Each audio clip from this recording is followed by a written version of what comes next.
Yo, what up guys, I'm Sammy and welcome back to the Soul Brothers channel, and today I got the PG4 in.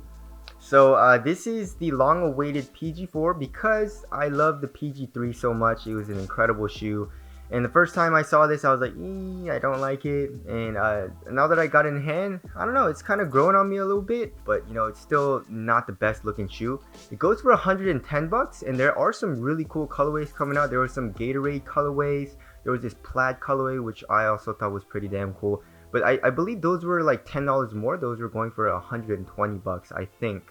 These are coming out on the 24th in the US. So I guess a week or two and it'll be out.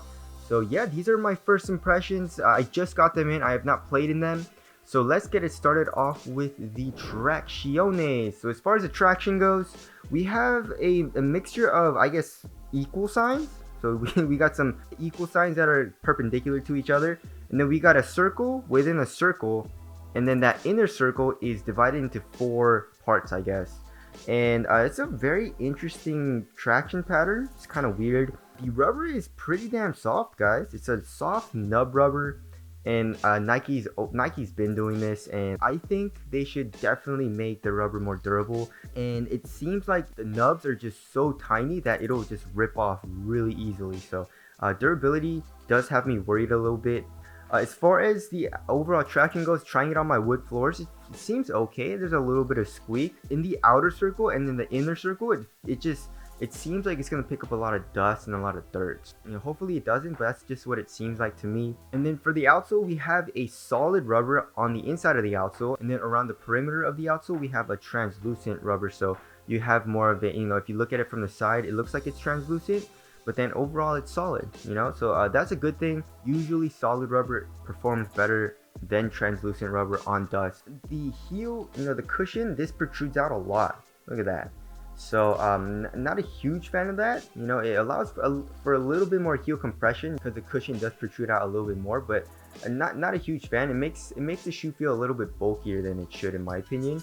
But you know, it's not horrible. And then for the heel to toe transition, there is a little bit of a curve shape here, so it doesn't feel super clunky, and there is heel compression, so you know, it doesn't feel clunky or anything. And then there's a nice curve shape here in the forefoot, as well as the forefoot flexing a lot. So as far as the cushion goes, there is a little window here on the bottom of the shoe in the heel where you can see the actual air strobo unit, or the air sole unit. And it says here around the perimeter, full length Nike Air, as well as, you know, it's saying full length Nike Air on the plastic piece on the midsole here, and it says Air as well here in the back. So yeah, you guys are probably wondering on the air sole unit, or the air strobo unit, which is full length. So essentially they're replacing the strobo board with an actual cushion setup, and strobo boards make the shoe, like the cushion, a lot stiffer than it should. They have to glue it down and all that. So even if a company is using a really soft cushion like, you know, React or Boost, it's hard to feel the cushion right underneath your foot. But with this solution,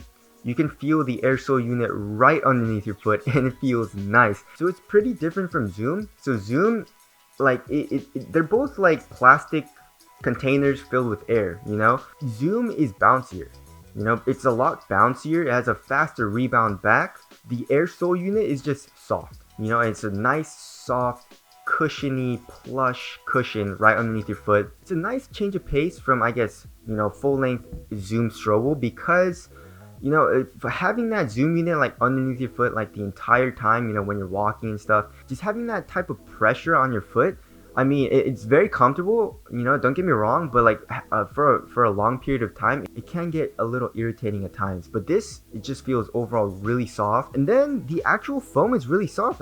It doesn't say what type of foam they're using. I'm guessing something like Renew or something, but it is full length, and the cushion's actually pretty soft. There's a good amount of heel compression, and this soft cushion coupled with the full length air unit, or air strobo unit, is just, it feels incredible. Court feel is nice. It feels responsive and all that. It feels soft. Alright, moving on to the upper. So the upper, the materials have never really been nice in PG's line. So there is a shroud covering the entire shoe, and it's basically a shit mesh. I don't like it. And then on the medial side, you have another mesh material, which is a lot more spaced out. You can basically see through it. And you can see the eyelets, the actual eyelets. They're connected to straps that go all the way down into the midsole. And I'm not sure if they're independent. No, they're not independent. It seems like it's stitched to the actual upper. so it doesn't even act like free-flowing flywire or anything. And then underneath the shroud you have a, I'm not sure what type of material this is. It's more like a polyester type of material. It's kind of hard to see what the material is in the toe, but it's basically just a textile. And then the tongue is actually attached to the upper. So it's a one booty upper, and then you have that shroud over everything. So I mean, I guess putting everything on, putting the shoe on is pretty easy. The tongue stretches ever so slightly. You slide your foot in.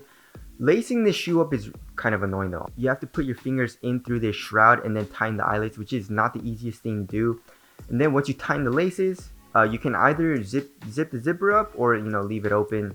I mean, it's not a huge deal. I mean, I don't really think it does anything. You can kind of feel it tightening over your foot, but it doesn't feel like it does a whole lot. So this shroud material, I think is just, I feel like it's just a gimmick, or maybe it's just more of an aesthetic thing. And then here on the lateral side, you have a little bit of fuse, I guess. This mesh material is not the most supportive type of material, so they have to fuse this up, probably for, you know, support and obviously lateral support. And then here the swoosh is kind of shiny, you know, there's a little bit of glitter to it. And then you have a synthetic leather here in the heel, and then this type of pull tab, which I think is kind of useless. And then you have Paul George's signature here on the back as well. One thing I really like about this shoe is how well padded it is. You know, there's so much padding here in the ankle area and also in the tongue. You know, it's pretty well padded. So that feels really comfortable. That feels really nice. And then it thins out a lot here in the forefoot. So that's just how I like it. You know, a good amount of foam, a good amount of padding in the heel, and then the toe being very minimal, you know. So materials, I feel like it'll get the job done, but I don't think are, you know, great quality materials. But it is 110 bucks, so you can't really complain. Alright, as far as the fit goes, the fit, I went true to size, and it's really snug, really tight. Even lengthwise, it's pretty damn snug. So I think I would have preferred going up half a size. And if I prefer going up half a size, then I think a lot of people should. Because, you know, usually I like to have a really snug fit. I like to have a really tight fit in my ball shoes, but I think this is a little too tight. And it is lengthwise a little short, so I would suggest going up half a size. Widthwise, I would say it's pretty damn narrow, and then there's like absolutely no dead space anywhere in the shoe. Alright, moving on to the aesthetics. I mean, it's okay. Like, now that I have it in hand, it's a little bit better. Not a huge fan of this colorway, but you know, there are some really cool colorways that I've seen. Like the plaid colorway is the only other one that I like. The other Gatorade ones, I'm not a huge fan of. And the overall silhouette, not a huge fan. But, you know, if they make some dope colorways, you know, that's cool. Colorways can make a shoe. Because, for example, like the KD12, they released like 6 colorways. You know, and they weren't like the best colorways in my opinion. Even though I overall did like the KD12 silhouette. But the Kyrie 6, I don't really like the overall silhouette too much. But they're releasing some really cool colorways. So hopefully they do release some really dope colorways of the PG4. Tell us what you guys think of the aesthetics down in the comment section below. But yeah, I mean, as far as the first impressions go, I mean, not a huge fan of the looks, but I think this is going to perform well. I am a little worried about the traction, especially on dust, because I do play on dusty courts. But other than that, the cushion setup is incredible, and Nike, good job.